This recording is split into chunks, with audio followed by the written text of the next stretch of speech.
Hello again. So I'm going to be going over the exercise 6-1, enhance the invoice total application. So I've got the grading criteria open.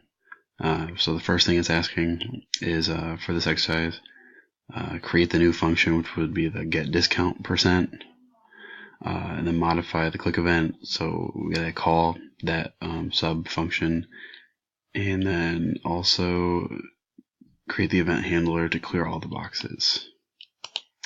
So if we go to the code for the form invoice total, down here we have the private sub function where we're creating the get discount %. So it's passing excuse me, the customer type as a string, the subtotal as a decimal, and then by reference we're going to be passing this discount %. And then here's what it's supposed to be doing. And if we scroll up here, this is where we're calling the get discount %.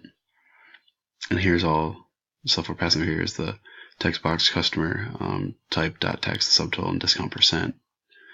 And you can see that those are in the same positions to their counterparts. And what was it? The event handler for clear all boxes was the last part. So we scroll down here. We got the private sub to clear all boxes. So this event handles whenever the text box customer type or the text box subtotal, the text inside that gets changed, it's going to set the text box discount % and the text box discount amount as well as the text box total to nothing, just so it's blank. So if we run that,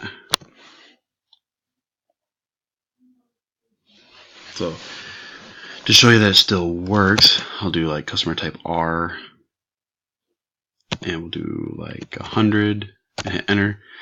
And so it's doing what it should be doing.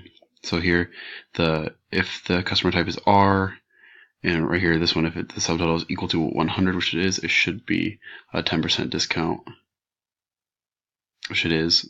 And so that's how much it would be in the total.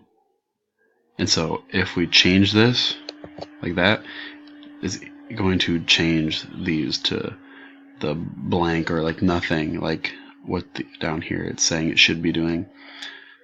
So that is the unit 3, the exercise 6-1. If you have any questions, please let me know. Otherwise, thank you very much.